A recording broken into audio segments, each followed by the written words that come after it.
je suis dans un endroit où c'est plus facile déjà de parler, donc je suis moins astreint, bon bref, à de la concision.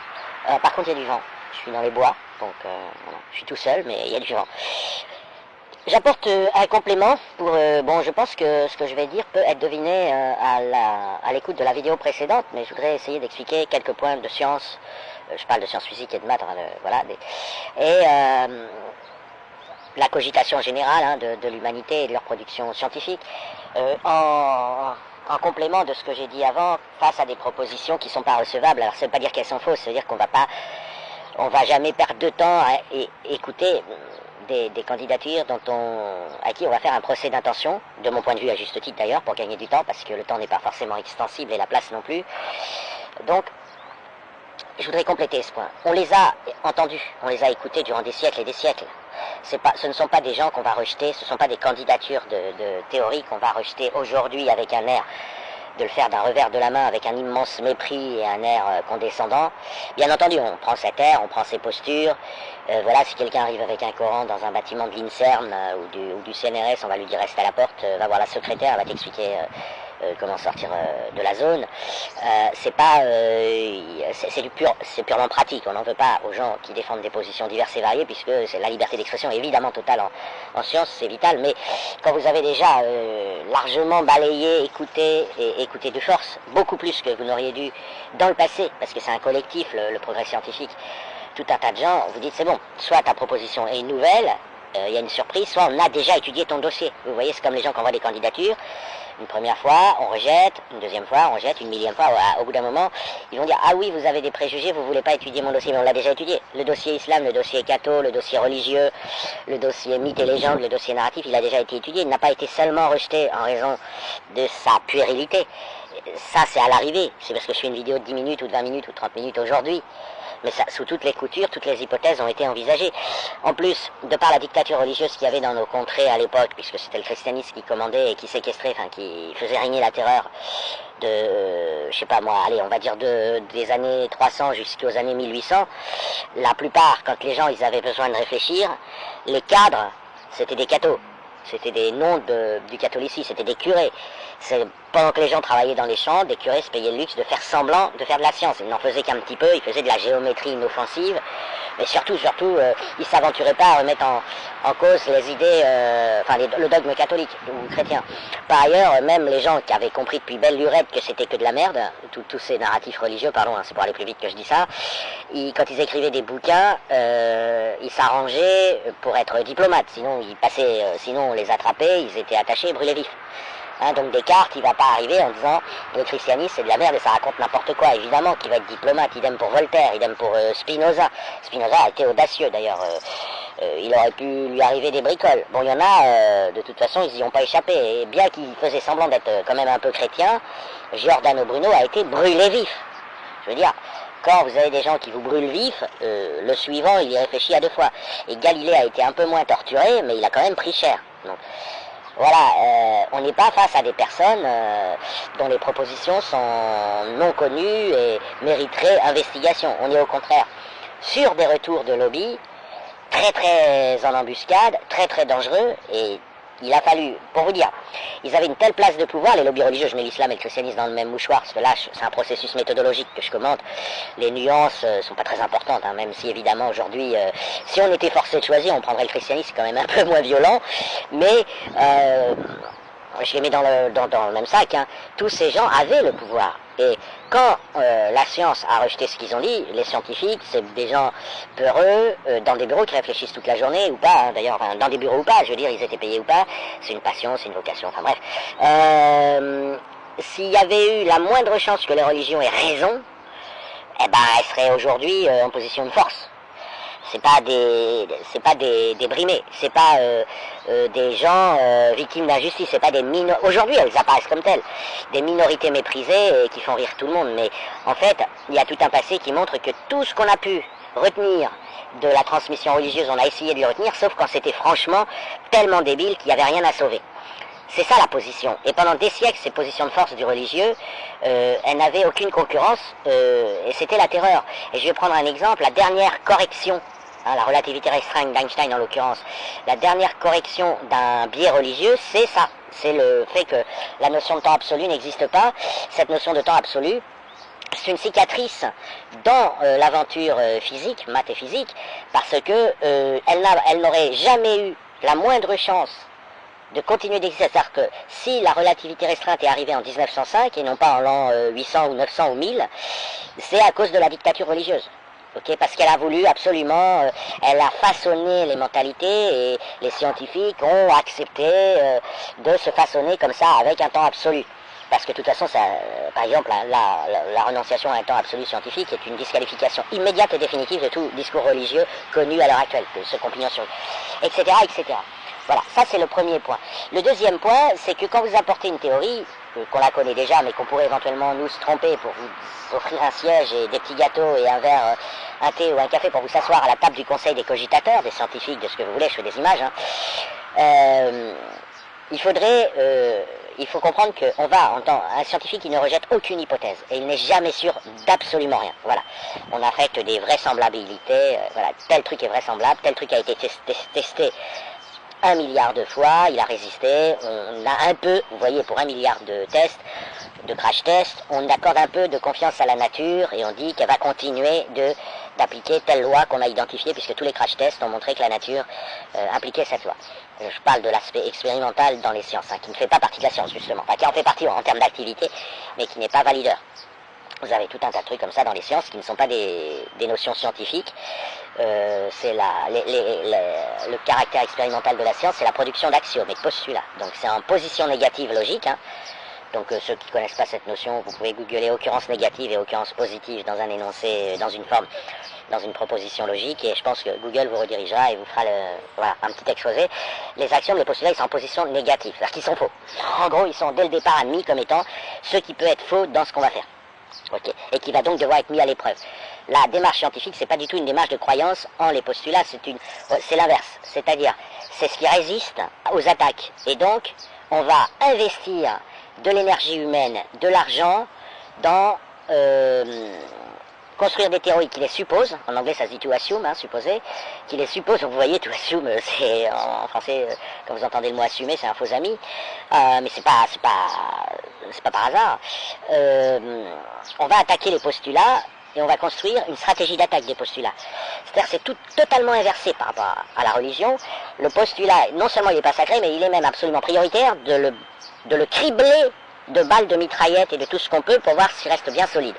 Parce que derrière, on va appliquer, on va faire décoller des avions, etc. Donc si vous admettez un postulat, grâce aux expériences et tout, et que vous n'avez pas fait ce qu'il fallait, l'avion s'écrase et derrière, le procès sera celui du postulat. Et évidemment, le postulat, on ne le met pas en prison. Donc ce qu'on va mettre en prison, c'est les gens qui ont, avec un peu de légèreté, l'ont retenu comme un truc qui résistait bien. Vous n'avez pas de croyance. C'est-à-dire que le scientifique, il ne va pas vous dire ça c'est vrai. Il va vous dire ça a tellement bien résisté qu'on s'appuie dessus. Ok ? Bon, les religions, c'est l'inverse. Les postulats, non seulement paraissent débiles et faux en première lecture, il faut un acte de foi, il faut tout un... Bref, on connaît l'histoire. Les religions apparaissent en première lecture comme non seulement des organisations athées qui insultent Dieu à longueur de journée en le ridiculisant, et en plus en proposant des postulats qui ne peuvent pas subir de crash test. Elles sont généralement pas popperiennes. J'avais fait d'ailleurs enfin bref, peu importe. J'avais expliqué comment la fin des religions popperiennes était plus ou moins survenue vers moins 3000 par rapport à aujourd'hui. C'était vers moins 1500 avant Jésus-Christ. On avait une petite mentalité un peu popperienne en religion à l'époque, avec le bouddhisme, l'hindouisme, le judaïsme, etc. Après, ça a été terminé. Les business angels sont arrivés et les Bernard Madoff sont arrivés. On a eu le christianisme et l'islam, qui eux ont évidemment compris que la popperianité de ce qu'il y avait avant faisait courir un risque, et ont remodelé ces religions de manière à ce qu'elles de manière à ce qu'elles parlent du sexe des anges et que personne puisse rien dire. Bon, c'est ni vrai ni faux, vous voyez, ça parle du sexe des anges. Et c'est du business. Donc la science, quand elle va recevoir un candidat, quelqu'un qui dit je suis une alternative à votre mentalité de petit occidental de merde, de monde libre de merde, etc., elle ne va pas le rejeter parce qu'elle considère que c'est un opposant. Déjà, elle va regarder si elle ne connaît pas déjà la proposition, et si cette proposition est ultra, sans le mouton du début jusqu'à la fin, sans le familier, sans l'ultra connu, l'ultra affirmé, qui s'est tellement imposé pendant des siècles et des siècles avec des morts à l'appui, et que ça a finalement été rejeté malgré tout ça, parce que finalement ça a eu beau chercher à s'imposer par la force, dans le sang, dans la douleur, dans la terreur, on a quand même été obligé de le rejeter parce que c'était tout simplement débile, ben, elle va vous dire, écoute mec, t'es pas en train de faire une proposition alternative, t'es en train de nous ramener les conneries qui ont été longtemps appliquées et qui marchaient pas. Et comme ça marchait pas, dans le passé, on forçait les gens dans la douleur, dans la souffrance, dans la torture, dans la terreur, à l'appliquer quand même alors que ça marchait pas. Et toi tu nous le ramènes et tu nous dis qu'on a des préjugés parce qu'on n'en veut pas, on a des préjugés d'Occident moderne, de monde libre, etc. Voilà. Or, on est souvent face à quelqu'un qui nous amène un truc qui pue le mouton, qui sent le slip, qui sent l'aisselle. Pas du tout une surprise, pas du tout une théorie irrationnelle. Ils arrivent avec des théories qui sont plus que rationnelles, c'est de la rationalité déductive, précédée d'un axiome qui est faux, et qui a été rejeté depuis longtemps. Par exemple, les djinns, ou je sais pas moi, les démons, les anges, tout ce que vous voulez, tout le monde voudrait que ce soit vrai. Tout le monde voudrait. Enfin, je veux dire, et puis surtout, cette nomenclature, ce paradigme a été imposé par la terreur durant tellement longtemps qu'à un moment donné, les gens ont dit, on a beau vouloir obéir à tout ça, on va pas avancer si on continue de faire semblant de croire à ces conneries. Voilà. C'est ça qui se passe. C'est pas on n'y avait jamais pensé. On n'avait jamais pensé à dialoguer avec les anges et les démons et les djinns et tout ce que vous voulez. Non, non, pas du tout, c'est pas ça.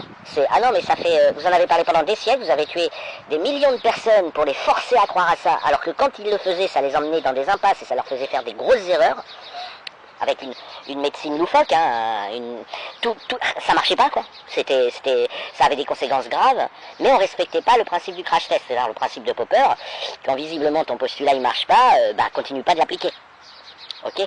Maintenant, je voudrais rappeler, parce qu'on a avec le Coran, on a la chance, parce que les deux religions que sont le christianisme, bon, le judaïsme c'est un peu à part, parce que c'est pas prosélyte et c'est facultatif, et puis il n'y a pas de menace d'enfer et de paradis, et par ailleurs c'est popperien, c'est-à-dire que ça ressemble plus à l'hindouisme, au bouddhisme, la mer sourde, enfin voilà, c'est un récit sur des choses qui sont réfutables, avec de la recherche.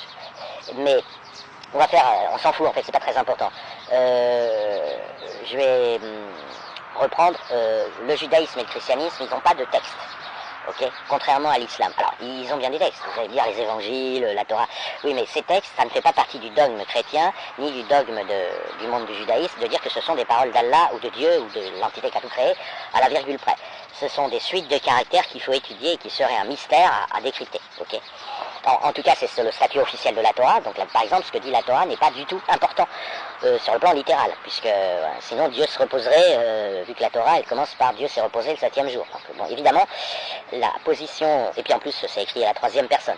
Donc, si vous voulez, la position du christianisme et du judaïsme sont plus faciles parce qu'ils n'ont pas de texte.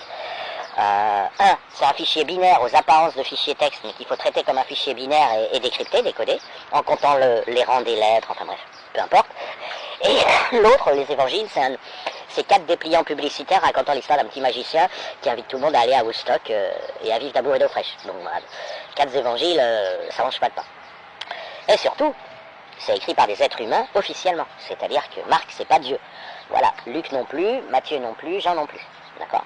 Donc, si vous trouvez une grosse merde dans un évangile, et il y en a pas mal, hein, mais je vais pas prendre l'exemple, le chrétien va vous répondre, bah ouais, Jean y chiait, il avait la chiasse des fois, ou Marc et Matthieu, ils ont déconné, ça arrive, c'est humain de faire des erreurs. Le christianisme n'en sera pas pour autant vraiment ébranlé. L'islam, par contre, il est dans une situation très très difficile, parce qu'il dit que le Coran, c'est la parole de Dieu à la virgule près. Ok, donc ils n'ont pas ce coussin d'amortisseur. Donc c'est pour ça que je dis que c'est marrant de prendre le Coran. Maintenant, le Coran, vous allez me dire, il y a 918 erreurs dedans, voilà, c'est connu, on s'en fout, il n'y a que les musulmans pour défendre le Coran. Certes, mais je voudrais relier ça à mon propos actuel. Le Coran, il n'y a pas besoin de le lire tout entier. Il vous suffit de lire un seul truc, et vous savez tout de suite que vous n'allez pas accepter de discuter lors du conseil d'administration scientifique avec quelqu'un qui va venir en vous disant « je crois au Coran ». Vous allez dire non, c'est bon, on comprend, on respecte, t'es musulman, tu penses que le Coran vient d'Allah, très bien, mais non, on va pas, tu vas nous saouler, tu vas nous faire perdre du temps et on connaît parfaitement tes affirmations. Et donc, parce que beaucoup de gens prennent des versets célèbres, alors que il y en a plein qui sont pas célèbres, et donc je vais répondre à un truc essentiel en plus, genre, je suis d'autant plus légitime à le faire que j'ai eu un échange privé avec le Z sur ça qui était intéressant. Bon, ça, le Z n'a rien à voir là-dedans, mais enfin, je veux dire, c'était intéressant parce qu'il a démontré. Après tout, avant, j'étais pas censé le savoir, enfin, j'imaginais bien, mais j'étais pas censé le savoir, qu'il accordait quand même une certaine importance à cela. Donc c'est la scène du diable, c'est l'invention de Satan par l'islam et c'est la scène de Satan. Donc Allah, il a pris de la pâte à modeler, donc il a créé les anges il a créé les anges, voilà. Et les djinns, si vous voulez, mais enfin bon, j'ai déjà fait une vidéo sur les djinns, sur le fait que c'est un truc horrible pour l'islam, parce que c'est un disqualifiant, donc ils n'aiment pas en parler. De temps en temps, quand ça va, je trouve ça très intéressant, mais peu importe. Il a créé les anges, et puis bon, ensuite, il a vaqué à ses occupations, Allah, et puis un petit peu plus tard, il a fabriqué il a fabriqué un personnage, un Playmobil en pâte à modeler. Donc on est au niveau de l'enfant de 4 ans et demi qui joue avec ces petits trucs, voilà, son mécano qu'on lui a offert à Noël, c'est Lego, et puis là, il est tout fier, tout content de son bonhomme en pâte à modeler, et il dit, venez voir mes anges, venez tous vous prosterner devant lui, vous incliner devant ma nouvelle production, ma nouvelle création, ce bonhomme en pâte à modeler. Il y en a un qui se rebiffe, c'est lui qui s'appelle Satan, Iblis, le shaitan en islam, et il dit, non, je veux pas, tu m'as fabriqué de feu, et lui tu l'as fabriqué avec de la terre, avec de l'argile. Je vais pas me prosterner, moi, être de feu, devant un mec fabriqué en argile. Voilà, on est à ce niveau-là. On est à ce niveau-là, ok. Et c'est pas une métaphore. C'est-à-dire que, bon, à la rigueur, un truc comme ça dans le christianisme, vous avez des gens qui vont dire que c'est une métaphore, etc. Le problème en islam, c'est que ça n'en est pas une, parce que c'est décrit tel quel dans le Coran, qui est la parole d'Allah. Donc, l'islam, déjà, offense et insulte Allah en le faisant passer pour un débile, mais surtout pour un enfant attardé, qui joue avec des Playmobil, qui, voilà, il s'ennuie tout seul, alors il appelle ses anges, il dit, ouais, allez-y, prosternez-vous devant ma nouvelle création, bon. Et ensuite, c'est pas comme si c'était un détail, ça va fonder la propagande islamique, c'est-à-dire que donc Satan refuse de se prosterner, Allah se met en colère, et lui dit, ah, tu te rebiffes contre ton créateur, gna gna gna gna gna. Et enfin bref, s'ensuit tout un bins de conflits voilà, de reproches d'Allah à Satan, qui va le bannir, enfin bref. C'est pas très important, mais surtout c'est utilisé en propagande pour dire que Satan c'est le mal absolu, et c'est, alors que dans cette scène, il se passe rien, il fait rien de mal, il est orgueilleux, et donc c'est pour condamner l'orgueil. Et pourquoi la propagande religieuse condamne l'orgueil? Parce qu'elle aime bien dire que les gens qui se soumettent pas à ces multinationales, à ces promoteurs de la religion, donc les gens qui ne sont pas leurs esclaves, hein, si on exagère à peine, c'est leur orgueil qui les empêche d'être leurs esclaves. C'est-à-dire qu'ils s'identifient à Dieu, ou à un secrétariat de Dieu, à des porte-paroles de Dieu, et quand vous leur dites non, ce que tu racontes c'est des conneries, je te crois pas, ils vous répondent ouais, c'est ton orgueil qui te fait dire ça. Et donc ils vont ensuite se raccorder à cette image totalement puérile. Donc, alors que, de manière évidente, c'est eux les orgueilleux, c'est eux qui prétendent détenir la vérité. En plus, ils sont encore plus orgueilleux parce que quand vous leur demandez de prouver ou d'argumenter, ils vous disent ah non, nous l'avons reçu par révélation, c'est-à-dire le summum de l'orgueil. J'ai eu une révélation, c'est une révélation. Hein, je rappelle qu'en Occident, on ironise beaucoup là-dessus quand on lui dit ah ouais, tu veux pas argumenter, t'as eu une révélation, genre t'es un prétentieux, quoi. Tu t'arrives et t'as la science infuse. Donc, on est à ce niveau-là. Et par ailleurs, si l'islam existe encore, et s'il y a encore des musulmans, c'est la peur d'aller en enfer. C'est le pari pascal neurologique, j'ai fait des vidéos là-dessus.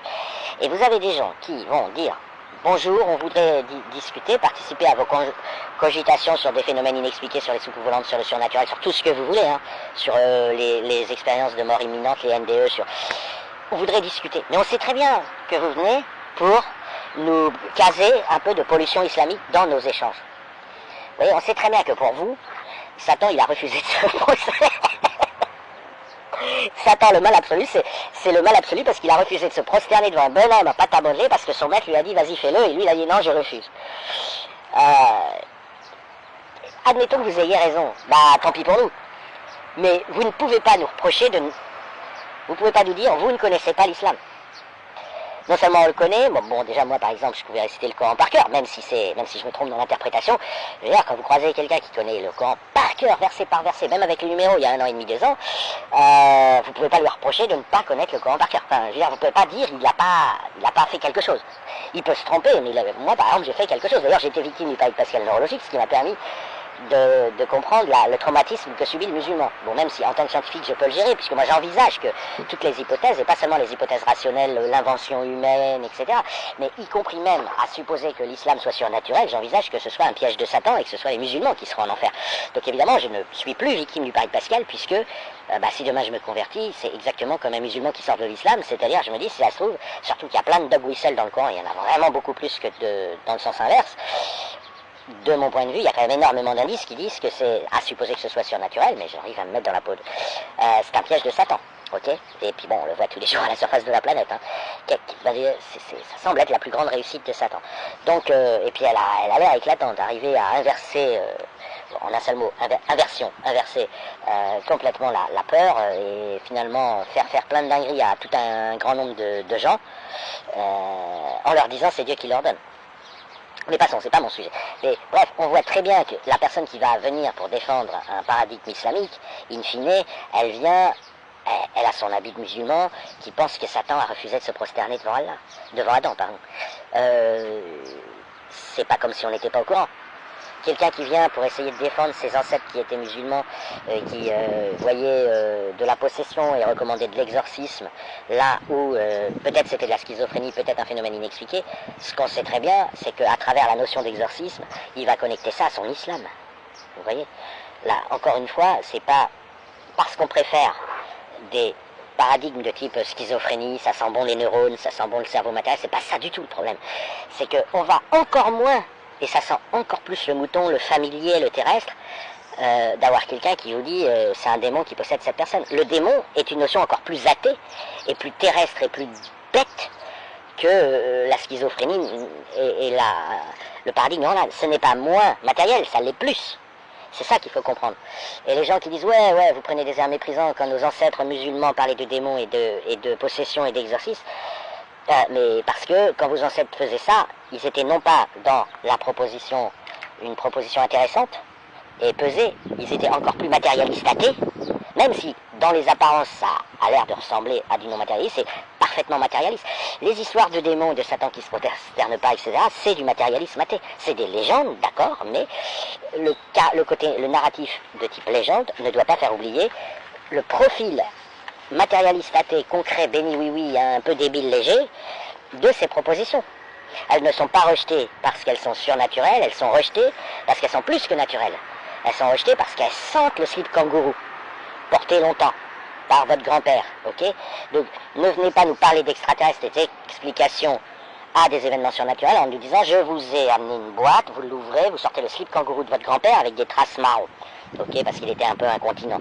Ben non, ça c'est du matérialisme athée, c'est matériel. On préfère les neurones.